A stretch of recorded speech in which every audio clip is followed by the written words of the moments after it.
10 History, Nationalism in Europe, revision work continued. Our next topic is the making of Germany and Italy, that is, unification of Germany and Italy. Germany, can the army be architect of a nation?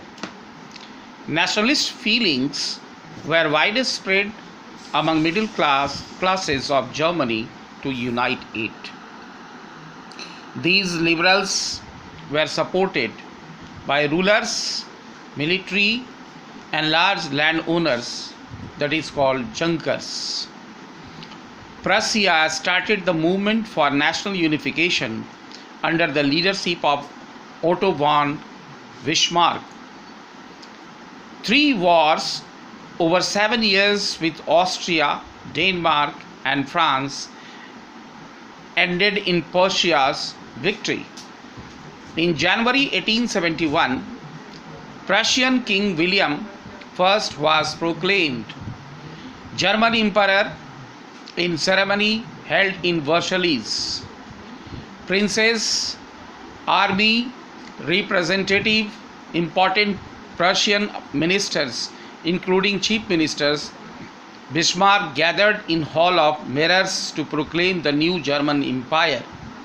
New state emphasized on modernizing the current banking, legal and judicial system of Germany. तो revision work के संदर्भ में अब हम लोग Germany और Italy का unification के बारे में एक बार फिर से उसको रिवीजन करेंगे, देखेंगे कि किस तरह से जर्मनी और इटली का एकीकरण संभव हो पाया।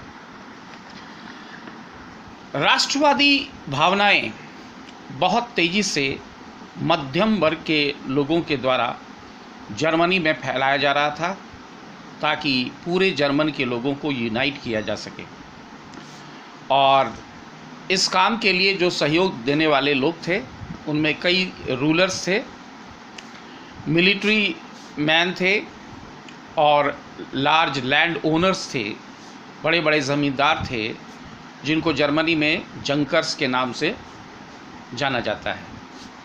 ये सारे लोगों ने मिलकर ये नेशनलिस्ट फीलिंग को वाइड स्प्रेड करने में मदद की। सबसे पहले इस काम की शुरुआत प्रशिया के नेतृत्व में आगे बढ़ा। प्रशिया ने नेशनल यूनिफिकेशन के लिए एक मूवमेंट छेड़ा और उसका नेतृत्व करता जो लीडरशिप जिसके नेतृत्व में ये मूवमेंट चल रहा था उसका नाम ओटो वॉन बिस्मार्क था।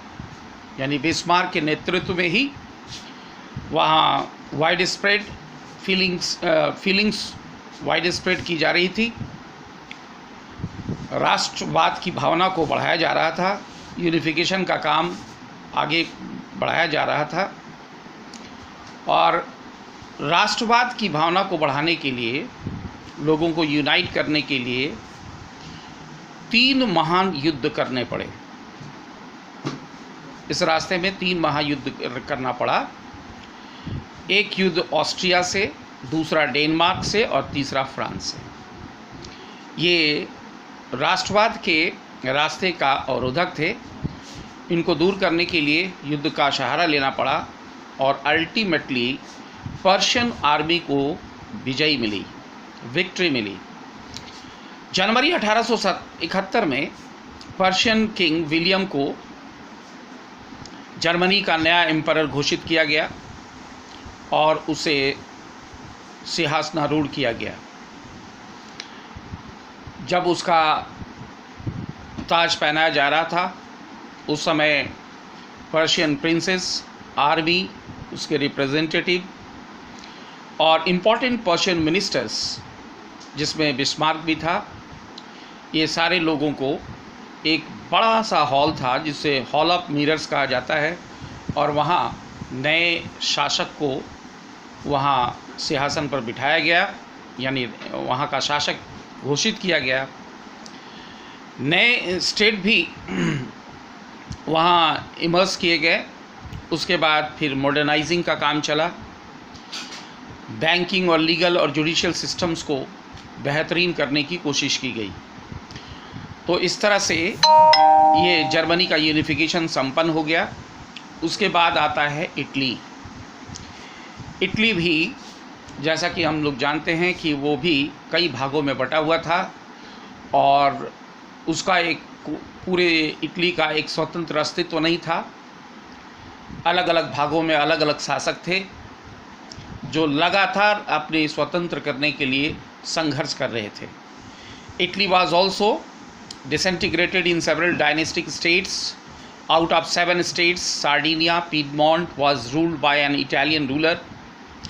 North was under Austrian Habsburg center ruled by Pope, and south under Spanish. Italian language had many regional and local variation.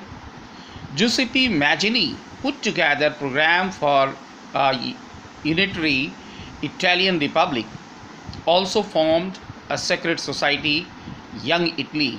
Sardinia, Piedmont ruler Victor Emmanuel II could unify Italy through war. Chief Minister Cavain also led to the movement to unify Italy. A tactful alliance with the France made them defeat Austria in 1859. In 1860, march southward and defeated Spain. In 1861, Victor Emmanuel II was proclaimed king of United Italy.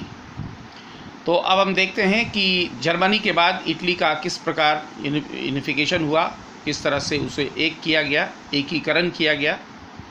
Germany की तरह Italy भी कई छोटे छोटे प्रांतों में बटा हुआ था, जिसके अनेक वंशजों का शासक था।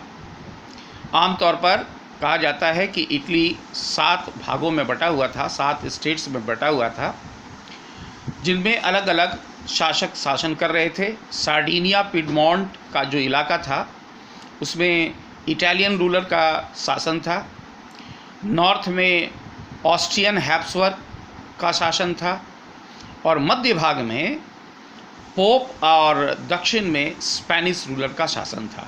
इस तरह से पूरी इटली में अलग अलग वंशजों के अलग अलग शासक शासन कर रहे थे।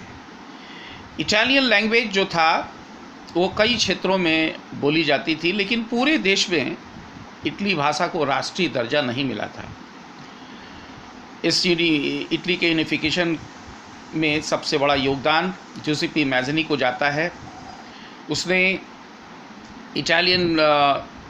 इटली को पूरा यूनिफिकेशन करने के लिए अपने कई प्रोग्राम बनाए कई साथियों के साथ, और इस काम के लिए उसने कई सेक्रेट सोसाइटी बनाई। जैसा कि हमने पहले भी कहा है, पहले भी पढ़ा है, यंग इटली नाम का सेक्रेट सोसाइटी बनाया गया जो इटली के यूनिफिकेशन के लिए अपना प्रोग्राम बनाता था, और आखिरकार ये यूनिफिकेशन का काम शुरू हुआ।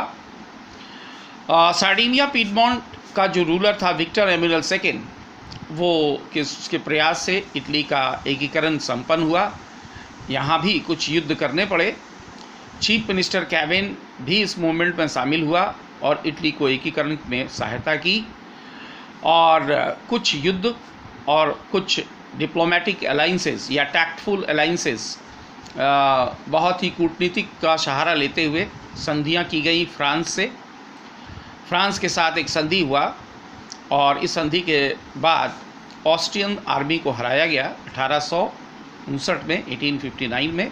1860 में वहाँ के लोगों ने स्पेन को हराया और 1861 में विक्टर एम्यूनल II को इटली का यूनाइटेड इटली का नया शासक नियुक्त किया गया। इस तरह से हम लोग देखते हैं कि यूरोप में ये 2 बड़े देश जर्मनी और इटली जो कि बिखरे हुए थे उसका एकीकरण संपन्न हुआ।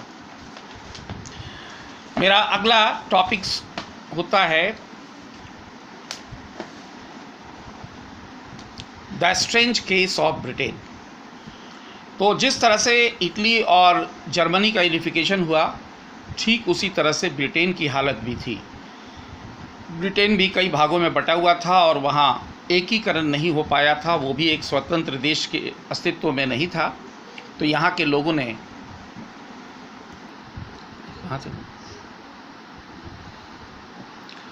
Making of nation states in Britain was the result of long drawn out process. Ethnic classes of Britain English, Welsh, Scot or Irish. English Parliament had seized power from monarchy in 1688. Act of Union between England and Scotland resulted in formation of United Kingdom of Great Britain in 1707. England was able to impose influence in Scotland, but British Parliament was dominated by its English members.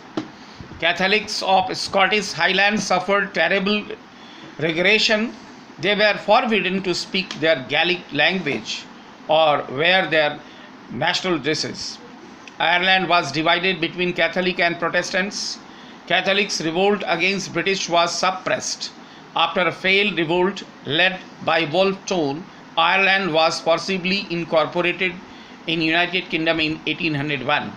The symbol of New Britain were the British flag, the national anthem, God Save Our Noble King, the English language. Older nations survived only as subordinate partner in this union. इस तरह से हम लोग देखते हैं कि Britain की भी हालत वही थी।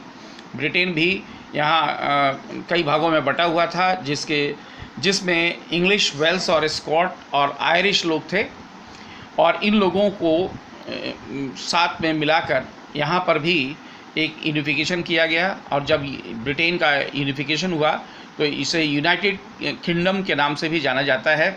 उसके बाद जब यहाँ यूनिफिकेशन हुआ तो यहाँ भी एक राष्ट्रीय ध्वज बने, राष्ट्रीय गीत बनाए गए और पूरे देश को एक नई शासन व्यवस्था में शामिल किया गया।